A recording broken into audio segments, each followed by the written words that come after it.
Hello everyone, my name is Zaman. I'm a PhD student at the University of Texas at Arlington.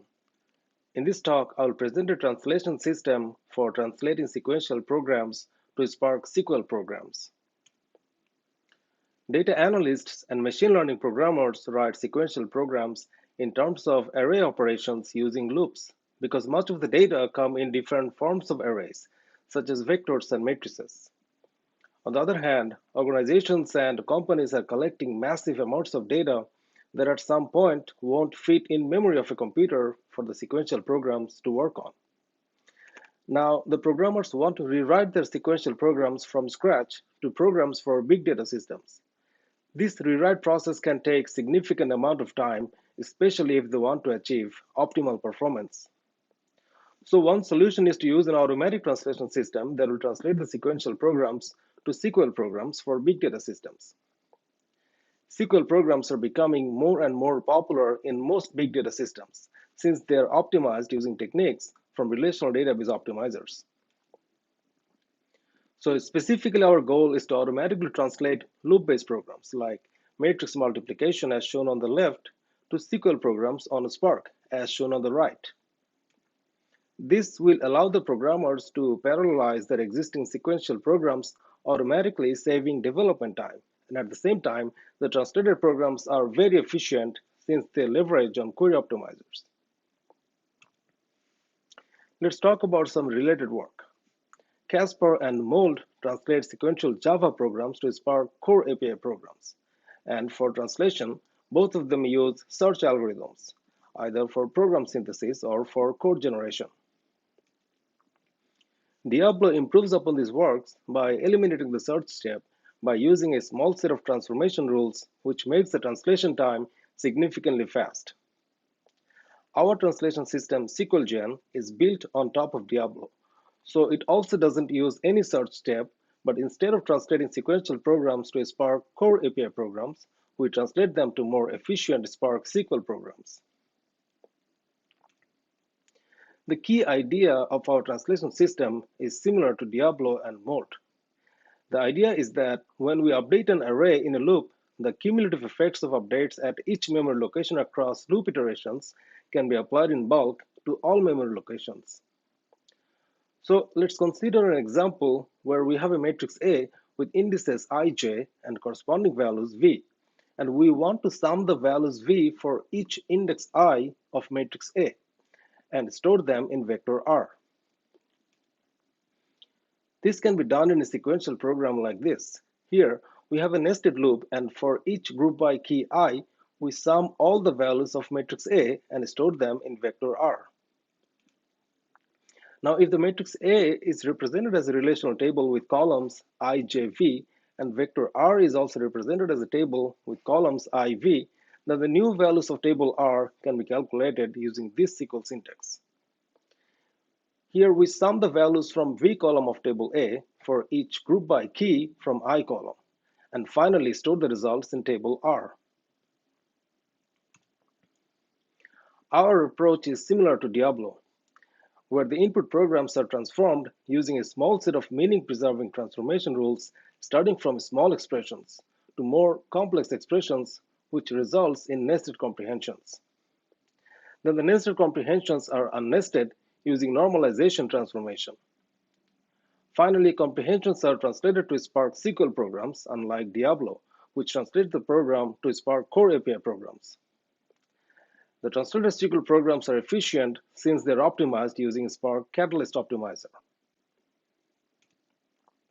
So the key challenge of parallelizing loops is the existence of recurrence, also known as loop-carried dependency. The recurrence exists when an iteration is dependent on a different iteration in a loop. For example, the statement in this for loop has recurrence because I minus 1 indicates previous iteration and I plus 1 indicates next iteration, where I indicates current iteration. These loops are rejected in SQLGen, but we don't reject all the loops where we read and update an array in the same iteration. For example, the incremental updates of this form are allowed in our system. And we also allow regular updates as long as the destinations are unique. In SQLGen, the input arrays are translated to tables with index column underscore 1 and value column underscore 2, which is similar to the naming scheme of columns on Spark SQL. So if the input array is a vector with index of type long and value of type double, this is mapped to a table with column underscore 1 for index of type long and column underscore 2 for values of type double. Similarly, for input matrix of type long long double, it is mapped to a table with nested index column underscore 1, where the row index is referred to as underscore 1 dot underscore 1 and the column index is referred to as underscore 1 dot underscore 2. And the value column is represented as underscore 2. Now I will explain the translation of matrix multiplication example by SQLGen. Here the input matrices M and N are multiplied and stored in matrix R, such that the column index of matrix M equals to the row index of matrix N.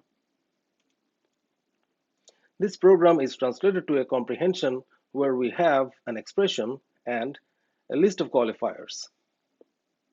The syntax of comprehensions is described in detail in the paper. Here, for this example, in the list of qualifiers, we have the qualifier M with pattern variables IKM. That means it goes through all the values of M and matches with the patterns IKM. Similarly, we have pattern variables K prime JN for N qualifier.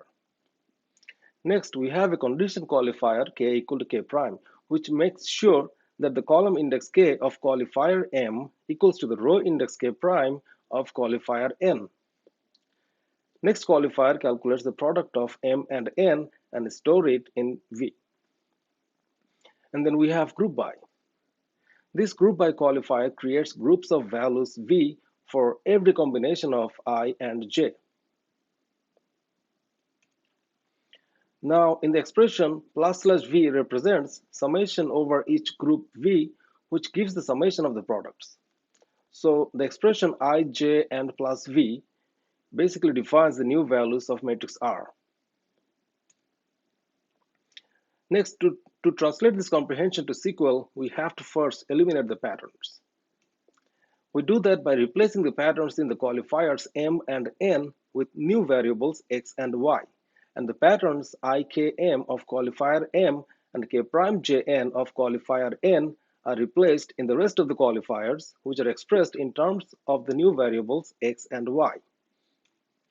For example, for pattern variables in qualifier M, I is replaced with X dot underscore 1 dot underscore 1, K is replaced with X dot underscore 1 dot underscore 2, and M is replaced with X dot underscore 2. We have provided the rules to replace the patterns in a comprehension in the paper. Next, we translate this transformed comprehension to a Spark SQL program. Here, in the select clause, the +/ from the expression is replaced with aggregation function sum, and V is replaced with the let binding qualifier. And in the from clause, the qualifiers M and N are translated to tables M and N, and the condition qualifier is translated to join condition of tables M and N. Finally, the group by qualifier is translated to group by clause in SQL as it is. Now, let's check the performance of SQLGen. As I have mentioned before, we expect the SQLGen to perform faster than Spark Core API programs, since it uses Spark Catalyst Optimizer. And we also expect SQLGen to have similar performance to handwritten Spark SQL programs. So we compare the performance of SQLGen with Diablo and handwritten Spark SQL and handwritten Spark Core API programs on some linear algebra and machine learning problems.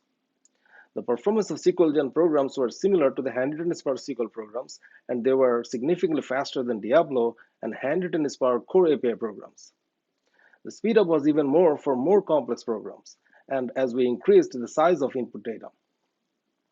As we can see in the slide, for our matrix multiplication example, the performance of SQLGen is similar to the handwritten Spark SQL program, and are faster than Diablo and handwritten Spark Core API programs. And the speedup is even more with the increasing size of input dataset. The case is similar for matrix factorization example. Again, The performance of SQLGen is similar to the handwritten Spark SQL program, but significantly faster than both Diablo and handwritten Spark Core API program. More experiments are in the paper. So that is SQLGen. It is built on top of Diablo. The input programs are written in a sequential language which is similar to Java and C. At first, they are translated to comprehensions and then to Spark SQL programs. Our translated programs are significantly faster, up to 78 times, than the translated programs of related work, Diablo. The source code of SQLGen is available at the following link. Thank you all for your patient hearing. Thank you.